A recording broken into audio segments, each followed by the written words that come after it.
what's up, y'all? It's Josh at Wyrm on the Moon, back from vacation, and it's a little bit late, but I'm going to get to watch some of y'all's 156 Swola contributions. Once again, I'm trying to do all new to the series contenders, but most of these guys I've watched for a long time. A few of them I'm newer to, but we're going to start with a bad man. Bad Man Incorporated. One of the few people that typically does vocals during their contributions, and I'm guessing he does vocals in this one because the thumbnail has a microphone in it. Let's get right to it.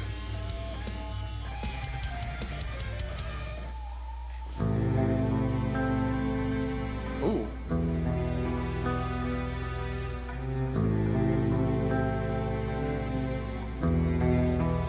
I'm feeling that intro, bro.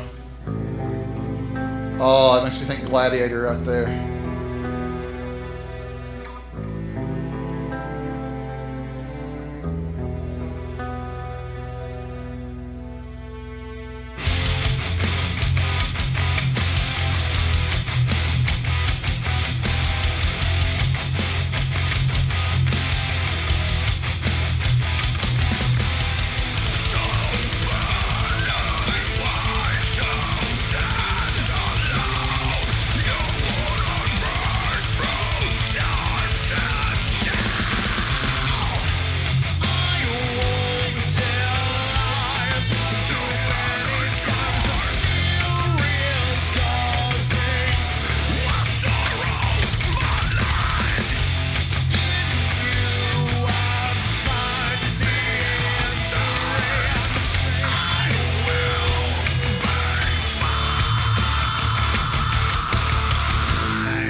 It's been a while since I've heard anything new by Bad Man because before I took a break, he'd been taking a break, and I got to remember to lean close to the mic.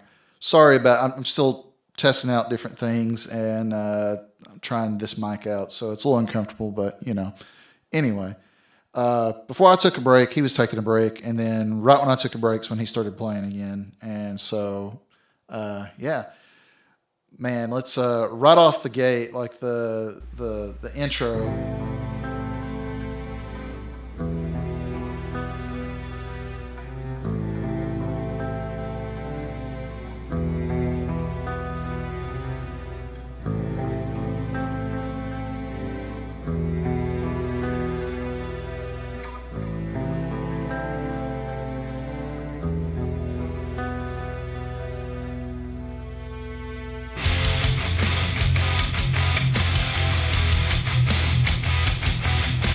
That right there, immediately, okay, you know what the home base, what key, the tonality, everything, the root is from the intro. And then the first thing you hear when he comes into the actual metal part of the song is not the root. It's really cool. It's kind of like, I was trying to think of an example where they do this, like Aerials by System of a Down. Like that first chord is not the key center of the song, right?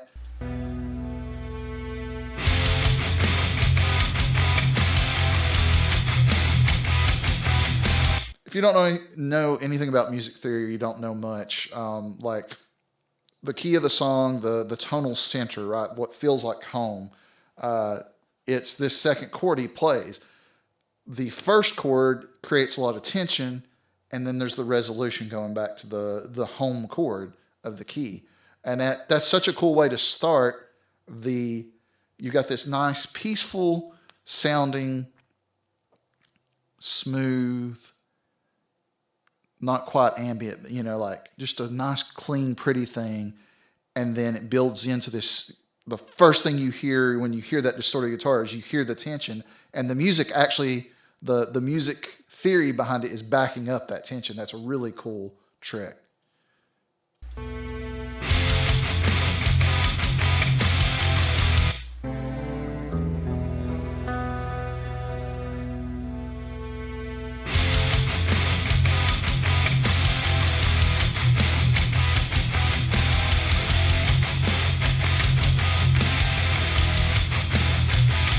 Those are really wide chords too. It's not just standard power chords. You can hear he's hitting notes up on top that's not just the root and the fifth, and that's creating a wider scope and more tension.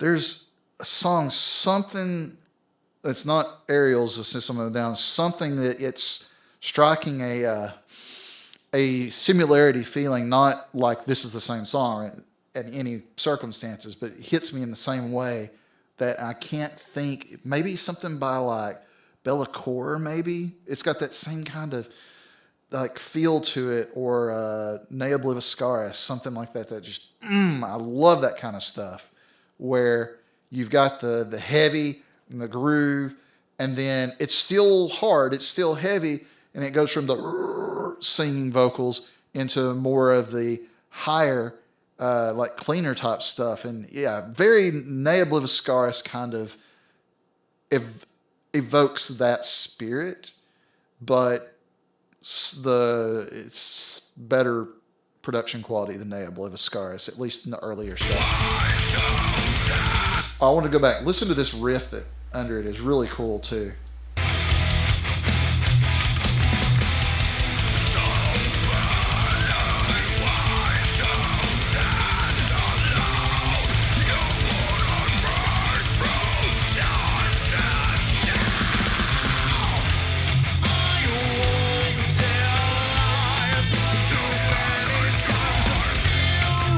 Some really interesting harmonies going on there. Also, intermingling the growling guttural vocals with the clean vocals is really cool. Yeah, very Nea Obliviscaris kind of feel.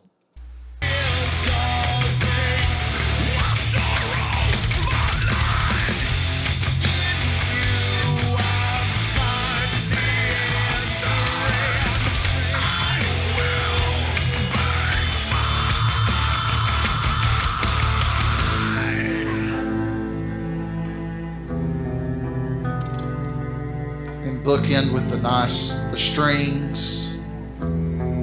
Great pick toss, by the way.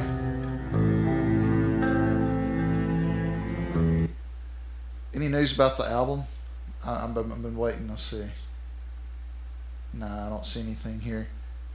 I'm behind on everybody's. I'm going to catch up in the next week, I promise. Yeah, Bad Man. Really cool, man, as usual. I dig the vocals, I dig the style. The production, everything is just hell yeah, man. All right, that's the Bad Man. Manto Ren. Oh man, I'm looking forward to this. Manto's got one of just the sweetest tones, and like I'd say like 90% of the Savage, 90% of the Swola community at this point has got solid production, audio production down, and like really good guitar tones. It helps that this community is based around Ola Englund, who makes great guitar tones, and it's real easy to pick up and learn from him. But man, Manto has always stood out to me as just one of the best tones. So let's get with it.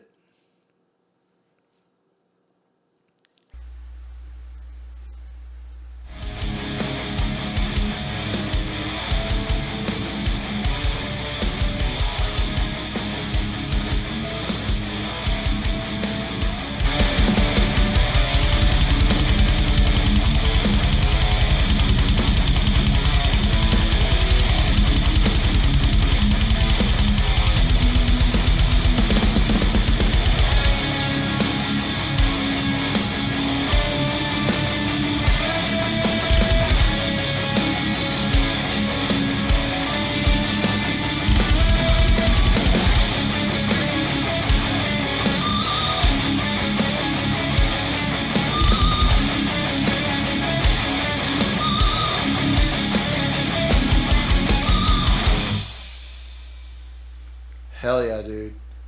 New music out now. Forged in the Shadows. Go check it out, guys.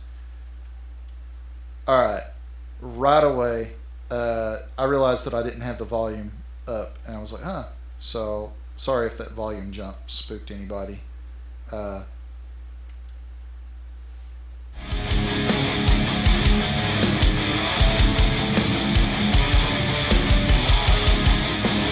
Right away, the thing that strikes me is I'm hearing the chunky chords and stuff. That's cool, but there's a layer that I'm hearing. I'm not sure what it is, but it's got like it's the chord progression. It's just a steady. Adds like some atmosphere and just.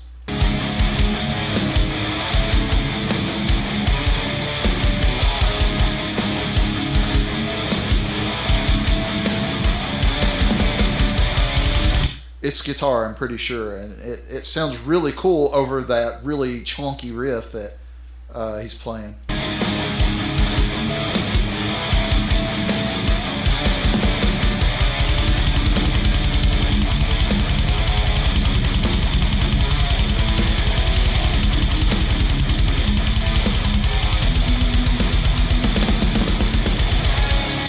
That was my favorite part of the drums when I was doing this myself.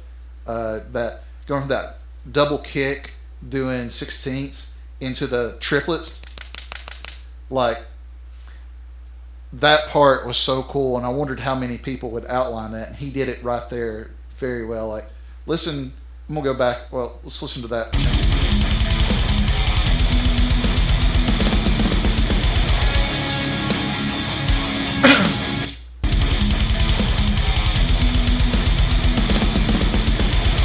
Yeah, he's doing the triplets there with the kick. And that's like, I have a hard time when I'm doing these not matching my right hand to the kick, because that just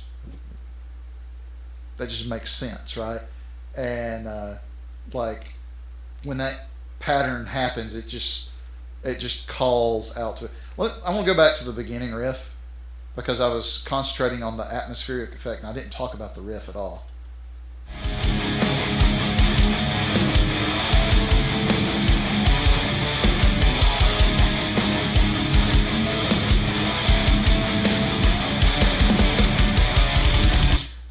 Really nice contrast there because the first, if you think about it, if you're breaking the riff down into two sections, he's playing like one that's low and then he's going up and playing the octave, and it creates a nice little contrast. And even if he's playing the same notes an octave apart, which I'm not sure if he has or not, I need to listen to it again, it doesn't sound the exact same. So it provides a sense of stability to the listener, but it also doesn't make you get bored.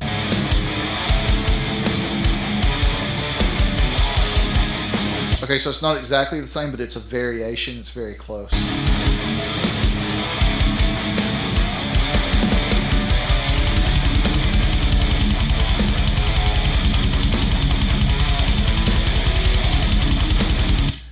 When we get to this double kick part, it's like the perfect evolution of what he just did. It's very similar, but it's enough different that you can, it stands out. Listen.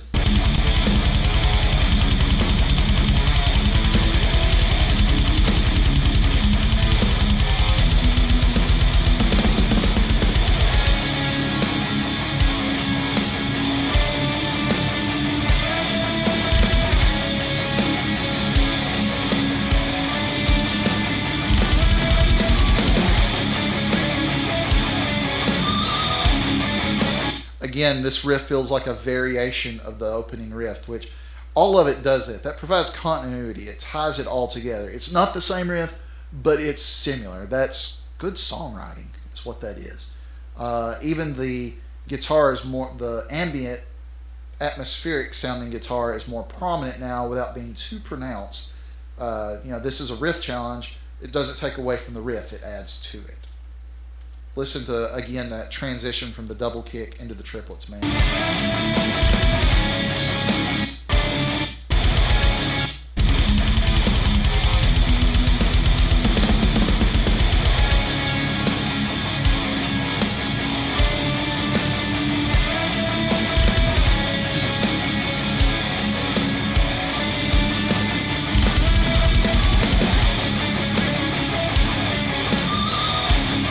Not squeal. Gives a feeling of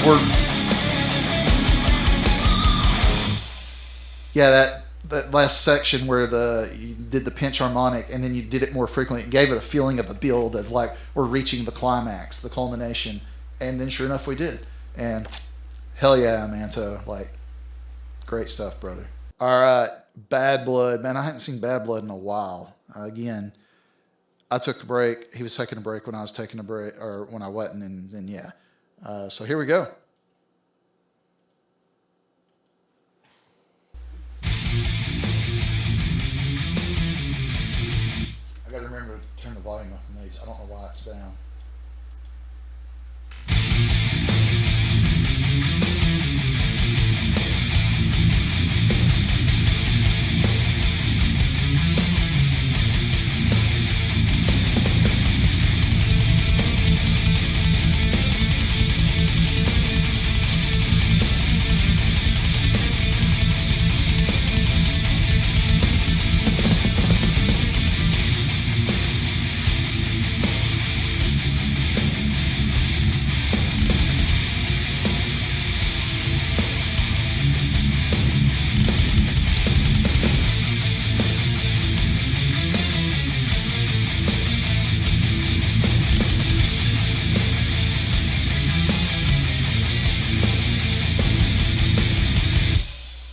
Dude, so many cool things happening there.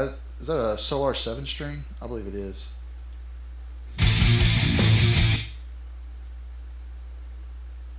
He doesn't say, but I'm pretty sure that's 7 string.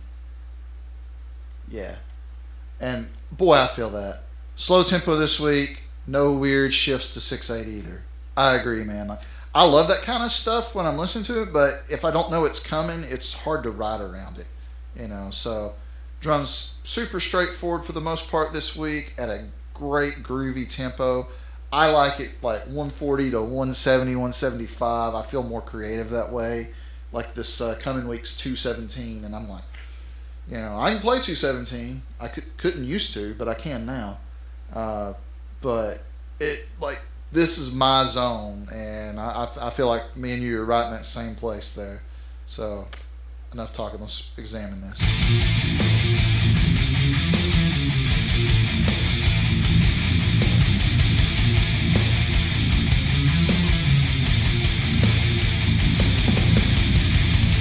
That's a great little call and response. You hear like da-da-da, da-da-da, and then plays a run, then da-da-da, da-da-da, and gets lower. Then repeats that. Like again, that's continuity and stability with variability. That's like riffs are like writing melodies. Honestly, it's like the perfect bridge between melody, harmony, and rhythm. Right. So I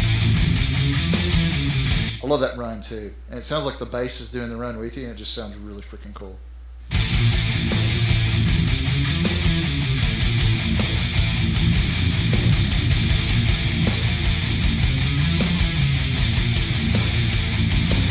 Then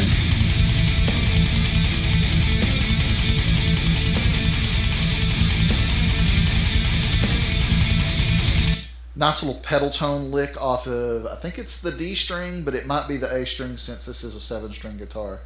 But I think it's the D string. Dun, dun, dun, dun, dun, dun, dun, dun, dun, like that. It's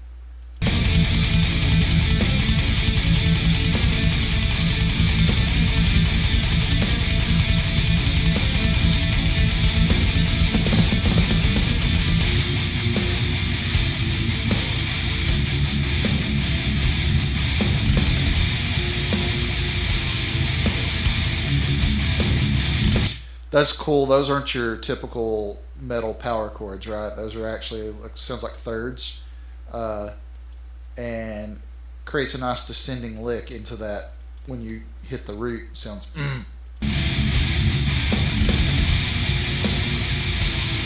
Yeah.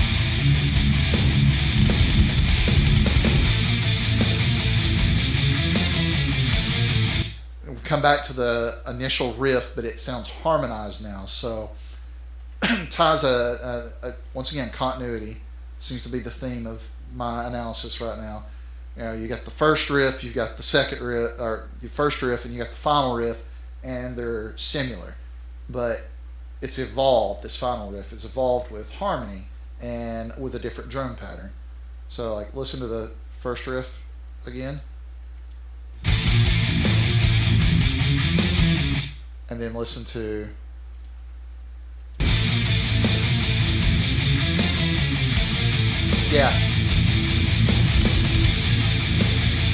and then more harmony.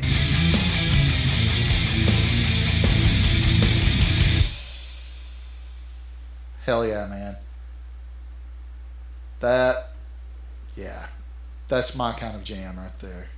Now, in one of these, I think the last one of these that I did, KR7S, Chris, said, would you not necessarily react to yours, but kind of explain where you were coming from or whatnot. So I'm going to do a quick analysis of mine. I don't want to take a lot of time for anybody else, so I'm not going to go crazy with it, but I am going to talk about it a little bit here. So here's mine. I put an intro because I can't stand just going straight into drums. Like,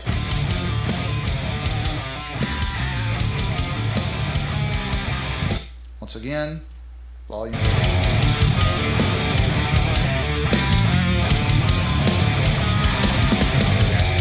Coming into this, I just wanted to like do something because I hadn't done it in a couple weeks. I want to do something quick and simple, and riffing out of the blues scale is quick and simple. If you don't know already, if you tune your guitar to a drop tuning, drop D or whatever, you pretty much just by playing 0, 3, 5 have the pentatonic minor scale right there, and then it's easy to add whatever other notes of if you want to play blues scale, adding the flat fifth. If you want to play Dorian, the natural sixth and the second. Like, everything is just lines up perfectly and beautifully, and it's real easy to riff out of drop D. That's one of the reasons I just love drop D instead of doing like, not because of one bar power chords. I actually don't like one bar power chords. I don't think it sounds better for some reason, but all the rest of it. So this is, when I first heard the drums, I was like, I want to do a layered riff. I want to do something blues scale or pentatonic minor with the rhythm behind accenting with the kick. And originally that's what I did, but I didn't like it as much as what I did here. So I basically am playing the pentatonic lick but doing full chords and with strange accents at different points. So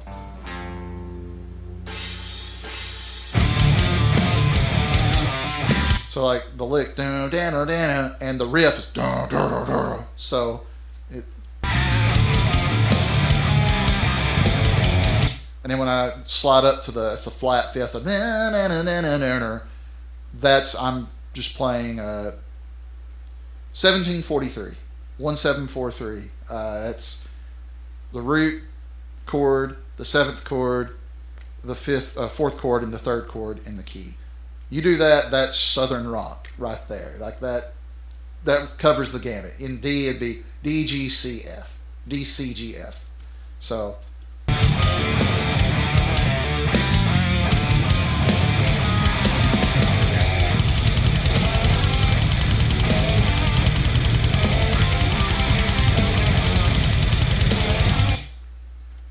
just playing the kick and then highlighting, and it's just 0, 3, 5, man. That's all that is. The rhythm behind it is 0, 3, 5 with the flat 6, so 0, 3, 5, 6. And the high part is basically playing a lick that I overdo all the time. It's just one of my favorite things, where I don't know if this is in the shot or not, where it's like,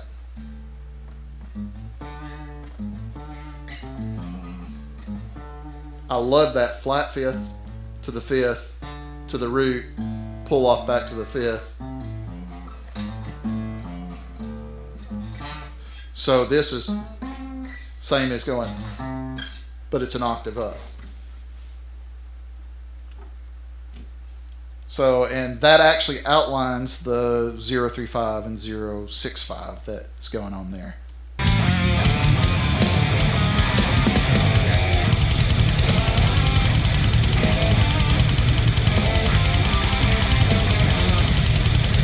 And then that's just a blues run.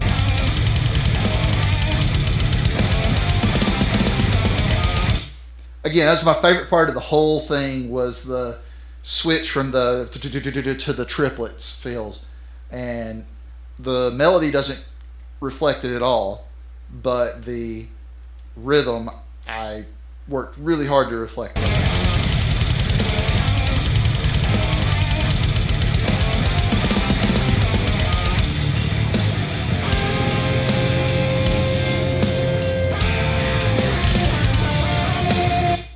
So we'll talk about the lead in a second, but the very first thing you hear in my intro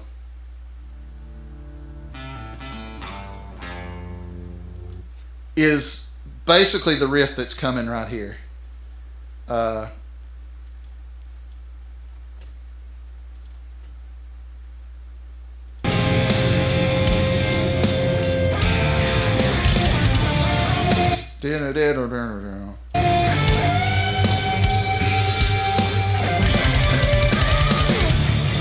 idea for me right here was to do kind of a, not really like a dual in the sense like where you have two lead guitars, but kind of a trade-off between the rhythm guitar and the lead guitar.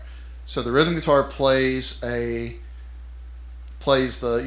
riff and then holds out on a note, vibrato, some not full pinches. I rarely do a full pinch. I usually do partial pinches.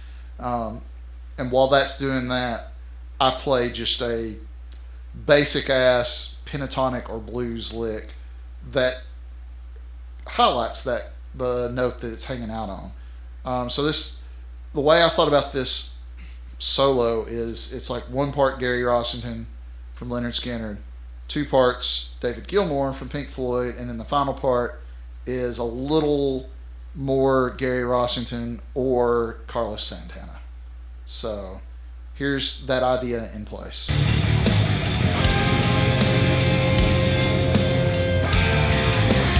That's straight up Gary Rossington right there. That lick is in very similar to a lick that's in Money and Time by Pink Floyd.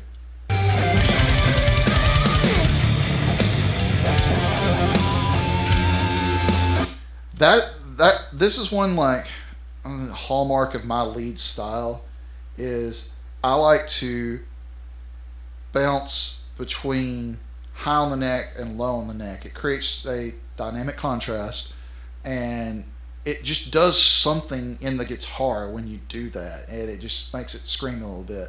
And one other thing is, and I think this is one of the things that makes it sound more southern, my bends aren't clean. I don't do a quick bend to pitch and then vibrate. I do a slow bend. It's like when I talk, right? It's got that drawl to it, right? So if you're wanting to do blues, if you're wanting to do southern sounding licks, slow your bends down. Act like I would talk. Slow the bend down.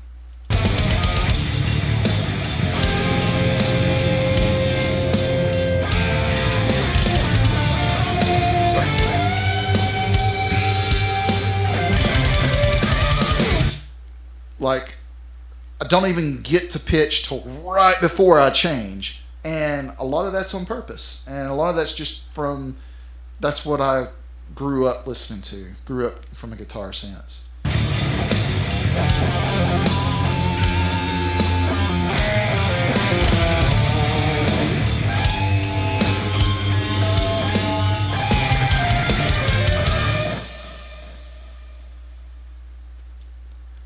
I've gotten some new gear and new setup. I'm still not done. I need to work on the lighting, but that was this week will probably be pretty similar to this one. But after that, I'm hoping that I've got my lighting stuff situated. Anyway, I don't want to talk more about myself. This was weird. I might even cut this from the video. But Chris requested something like that, so I hope that kind of answered your thoughts. Like, I heard the drums, I said, let's do Southern rock, Southern metal. And so the three things that I think of when I do that are 1743, so D, C, G, F, slow screaming bends, and then riffing out of the pentatonic. So, Colin, I don't know your last name. Is it Forfar? It's Colin. Let's go, Colin.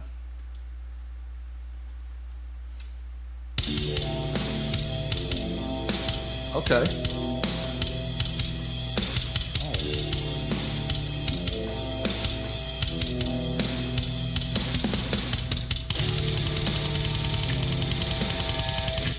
Just realized I need to remember the volume thing. Let's go.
Okay, I see what you're going for there, and I really like that beginning section.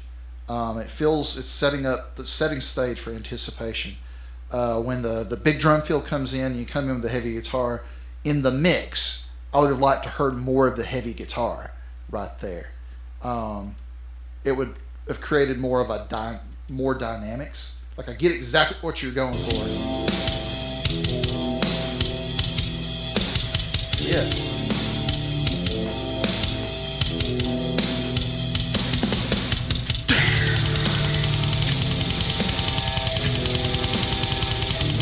And you've got the guitar there. You've got the heavy guitar in there.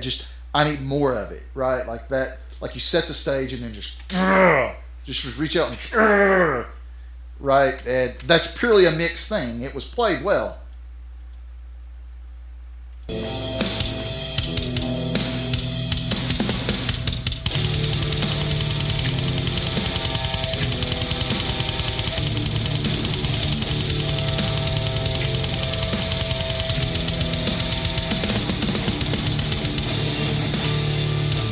Nice picking technique with your right hand. You've got not a lot of wasted motion. It's very clean. Very, very good motion.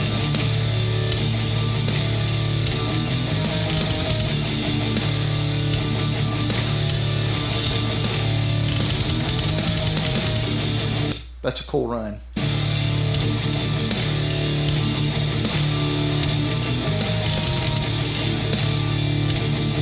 I really dig the atmosphere guitar. I think it's in the right, which, yeah, I think it's coming out of the right speaker.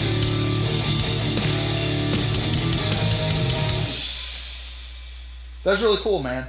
Like I said, I get what you were going for, and I really like what you were going for. I just need a little bit more of that heavy guitar in the mix in that moment after that drum fill. It's just screaming for it. Yeah, like.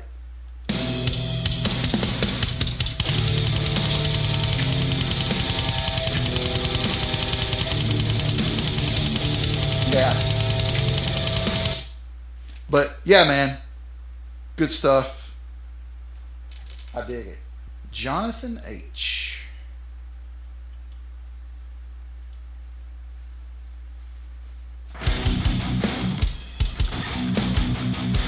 Side note, you use DaVinci, don't you? for that.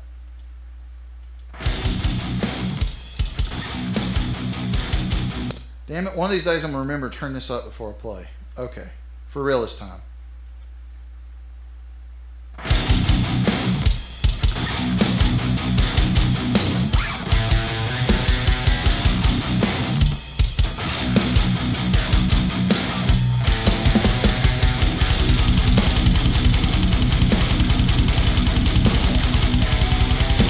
Yeah.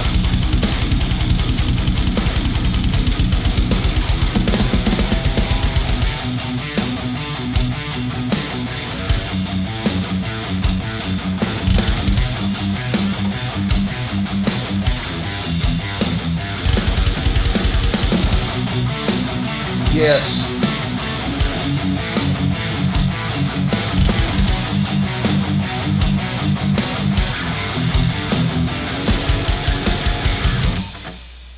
Shit, what do you mean it's over? Oh, man. Okay.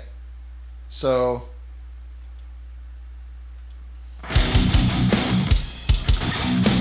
first thing, immediately, and I don't know if I point this out every time I hear it, but when I do hear it, I feel like it would be foolish not to point it out. The use of space is so good. You don't have to keep playing constantly. And right there, he just did it, right? Dun, dun, dun, dun, dun. Let the other instruments shine a little bit, right?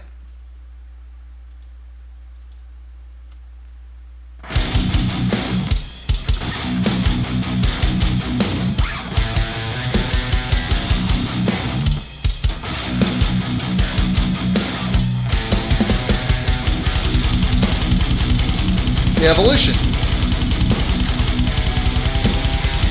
That's really cool. One thing I want to point out, Jonathan, when you're doing your mix, one thing you can do, and this is not cheating, people will, some people may call it cheating, is, let me back it up. Actually cut the audio file right there and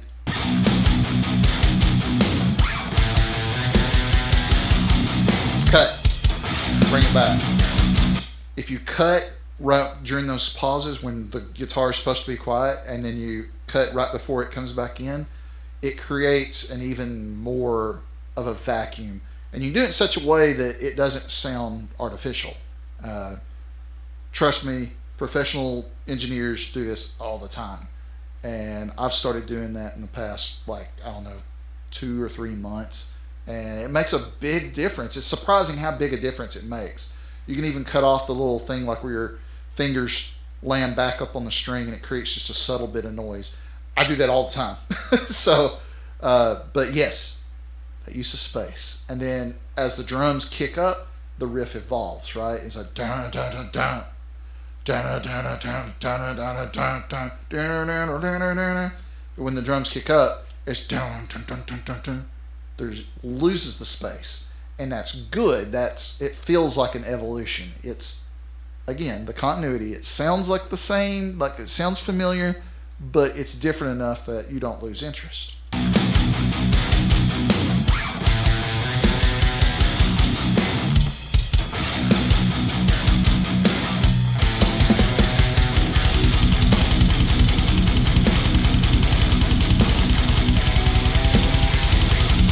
And the added touch of when you go up to hit that lick at the end, you're adding the harmony to it is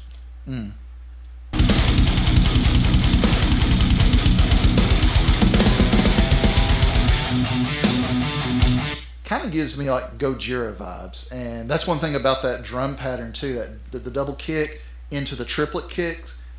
Gojira does that a lot, and it's really cool sounding. And I don't know, are you using Archetype Gojira on this? Nope, Tonex plugin. Okay, it's got kind of a Gojira tone sound to the guitar. Yes.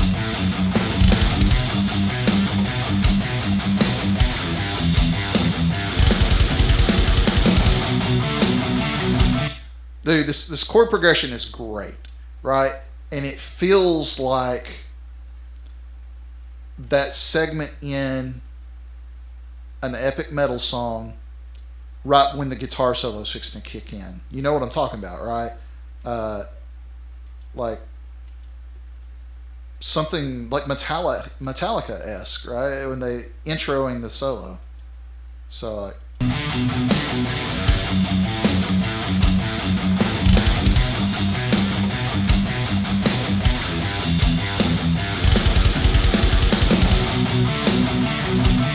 harmony, very nice.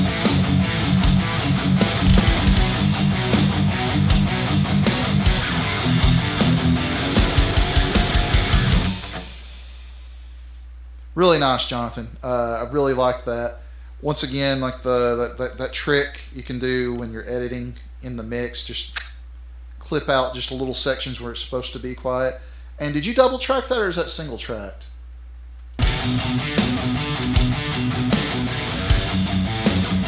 Sounds single tracked, and I think you said time limitations. So it sound even. I'm not used to having a microphone sitting right here, and obviously I'm not using it very well. If you double track, it'll sound even more huge. And I understand like time limitation, time constraints, and sometimes you just don't feel like doing it. But still sounds great, man. But give those two things I said a shot sometime. Not necessarily for one of these riffs, just when you're messing around and whatnot. You know, double track and edit those stops in there, and it'll sound really cool. But good job, man. Okay, Marcelo Souza? Formerly known, the artist formerly known as Illustrious Cover. I have no idea what to expect. Dude always does the craziest stuff. Let's see what he's got this week. Oh, before I forget, bring the volume up. Wearing new clothes.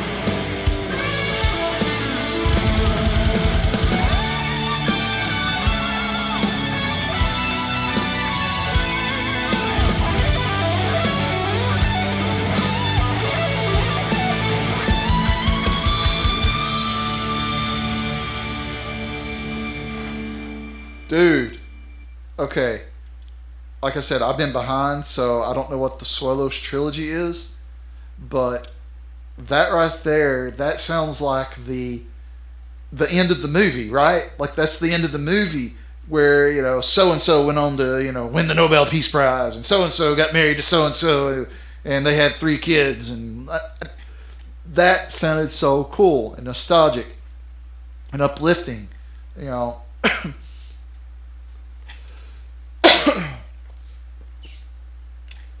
Excuse me. Once again, wow. Let's start it from the beginning.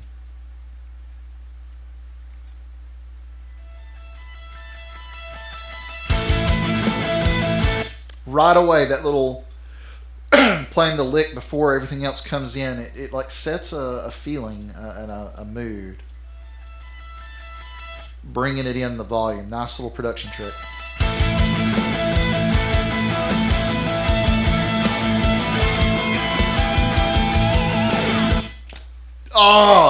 That bend, man.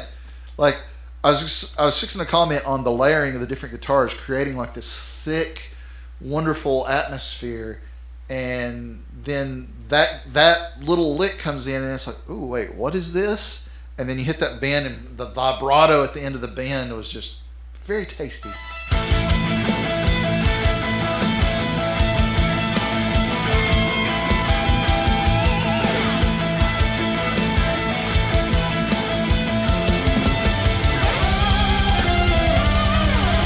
really cool chord progression and then really cool chord change. The whole vibe, everything kind of shifts from it. We still got the same mentality, same feeling, but then it just like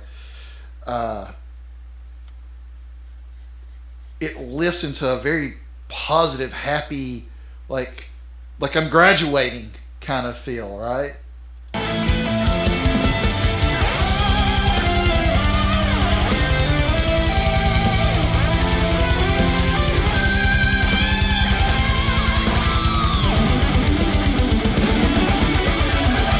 Oh my god. So like great melodic lead going there, and you're throwing in these like little bends and stuff. It's so cool, and I'm just sitting there fixing to hit pause to say great melodic, and then you pull in like this little dive bomb into this walk up that starts being harmonized.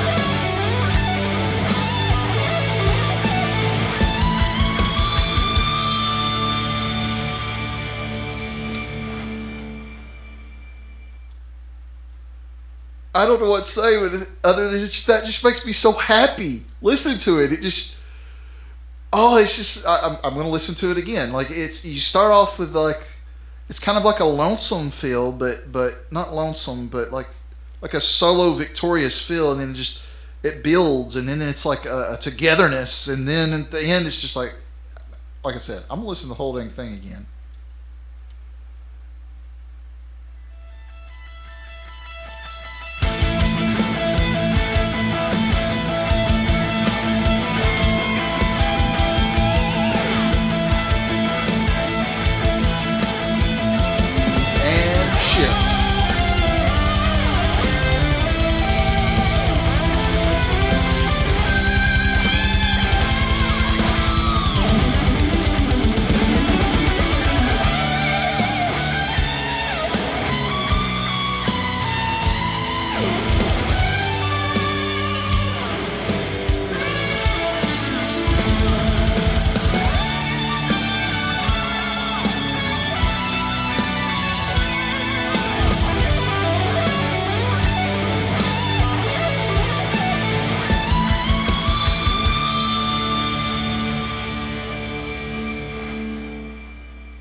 Like I said, man, that just made me so happy.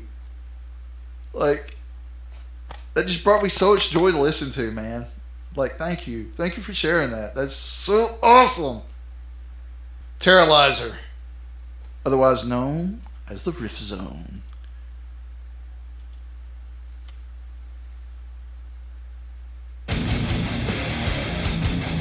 Damn it, Josh. Turn the volume up.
I mean, one thing you really need to appreciate about this guy is where he goes to film these things, man. Like, the most dangerous places, like all that fire and stuff like it. Guitars are made of wood. Wood's very flammable. Nah, man, like, I've been a fan of this dude for a long time. He's got this great heavy ass, stank ass tone.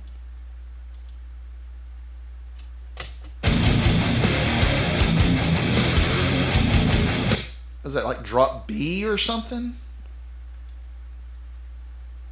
Let's see. Oh, it's a 7-string, so there we go. So it's probably just in drop A, which is lower than drop B, so why did I say just drop? Oh, that's cool.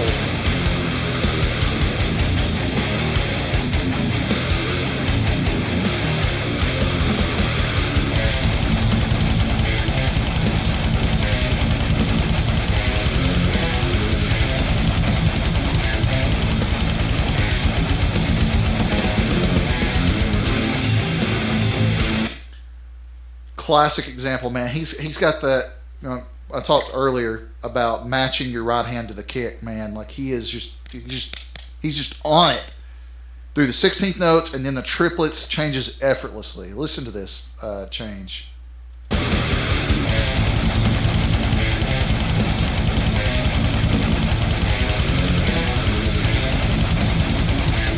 Really cool run there too, man. Like that.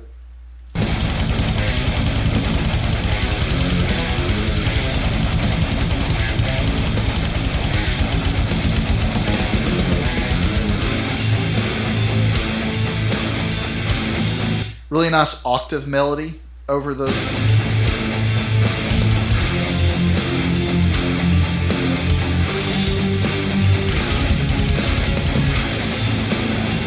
I believe that's a 1-6-7 chord progression.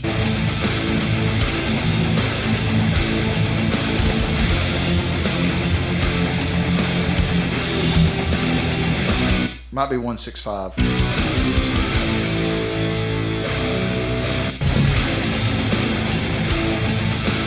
Might be 1-6-7, then 1-6-5.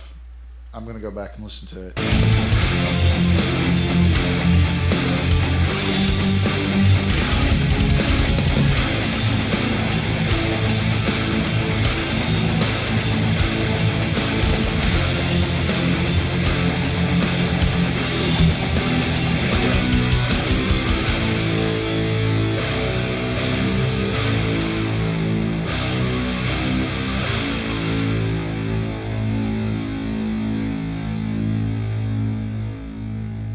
That's just heavy and stanky as hell, brother. Like, oh!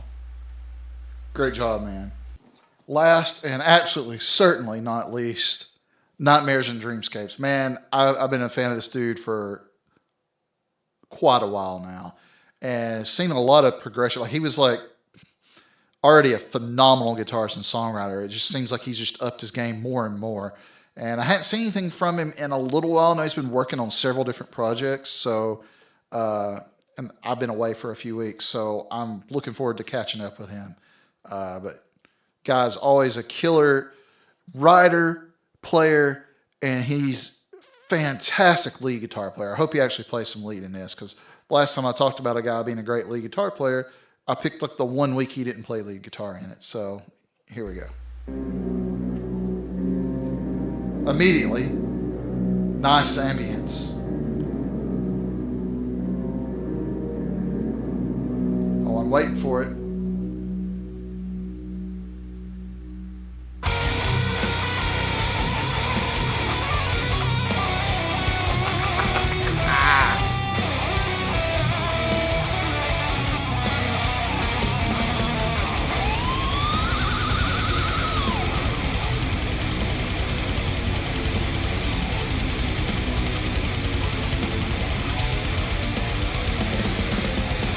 Yes!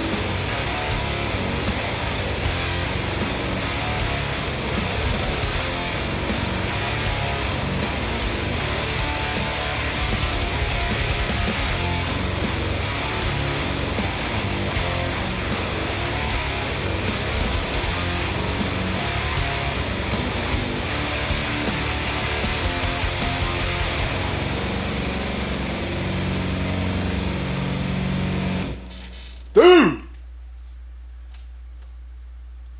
I was not disappointed. Oh my goodness. Right out of the gate. Oh, what the hell just happened?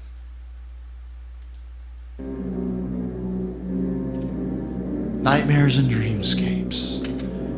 Picture a world among astronauts and werewolves. You think you're safe, but that's when you're in most trouble. Ah! Listen to this discordant, like, bend right out of the gate, man. Like, you've got this beautiful ambience, and then just, that's when you're in the most danger. Minor second harmony. Oh! And then he follows it with a great little run, dude. Listen to this.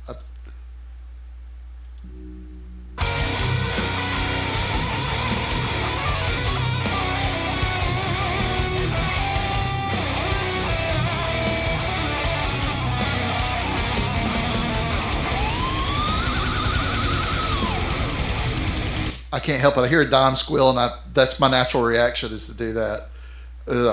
On the squeal and the dive bomb is... I don't know why. I'm not a shredder. I'm just not. When I write something and I hear lead guitar, I don't ever hear anything like that. That's just does not go through my head. But then when I hear it done, I'm like, I wish that I was a shredder, but that's just not my voice, right?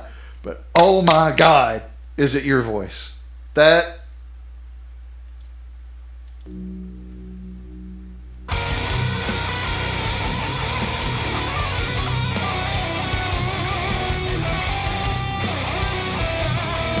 See, and it's not mindless shredding either. Like you've got your great discordant bend with some cool little fill on the whammy, and then you got the sequence, and then you got nice melody lead. It's like a lot of people confuse shred with they think like shred and melodic leads are two mutually exclusive things, and they're not. Brother, you kill it, man. You absolutely kill it.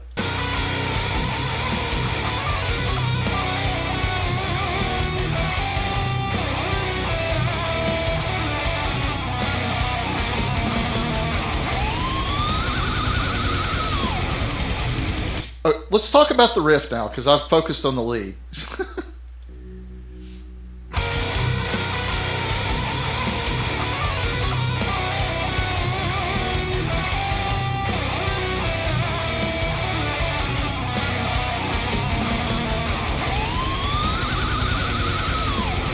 So that opening riff is exactly what you want under something as harmonically invested as that lead that you played, right? So you don't want some crazy doing a whole bunch of intricate things with the rhythm part and hitting all these different notes and runs and stuff. It's simple sticking to the chords with a great sound, letting the featured instrument shine. Like, you can't ask for more.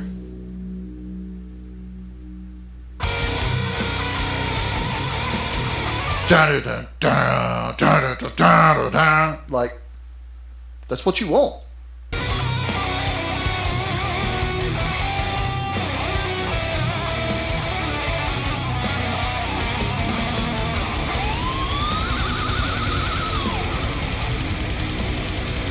And then as the lead fades out, the rhythm really takes off into a different world. And just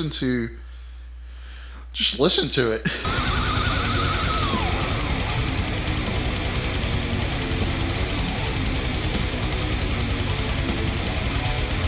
So there's so much going on harmonically there. First off, he's tremolo picking a lot of this stuff, right? But he's hitting all kinds of different notes within the scale. And if he had tried to play something like this under that opening lead, it would not have, neither would have had the same impact, right? So this is a case of not only good disciplined playing, but sound, solid songwriting, and I applaud you, sir. Now, he also really, really outlines the change from the 16th kick to the triplets. Listen to it.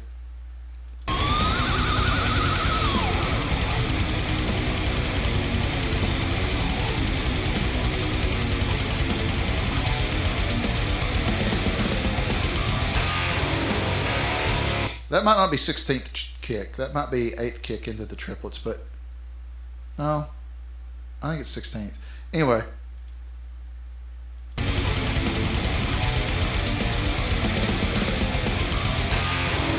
Like, nice descending run there, man. It really leads into this.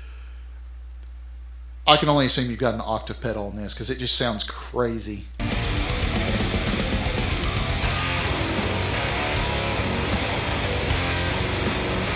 Maybe a whammy pedal?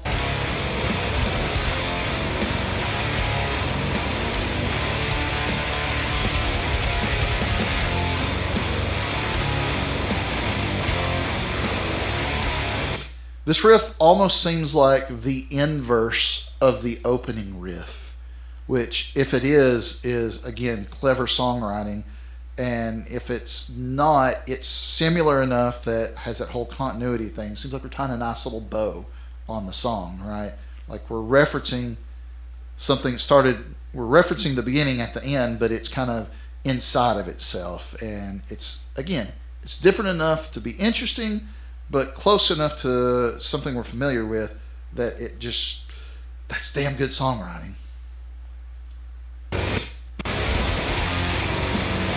I'm sorry, I gotta look at that again.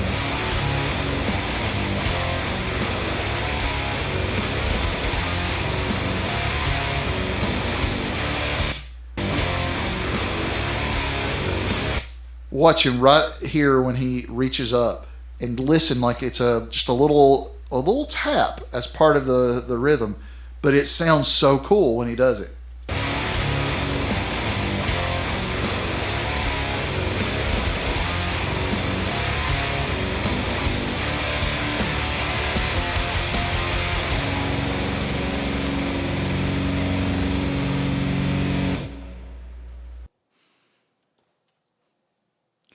Yeah, that's going to be the last one. There's so many other people I need to catch up and watch, and I will do that this week. But that'll be enough for this video. Looks like I've been going for more than an hour. After I edit it down, it'll probably be right at an hour. But yeah, guys, thanks so much if you made it this far, and just for letting me be part of this community. I can't say what it means to me. And anyway, I'm going to get that 157 out probably Wednesday night or Thursday night. Hopefully this will come out Tuesday. Hopefully you're seeing this on Tuesday. And yeah, I'm just going to wish you all peace, love, happiness, and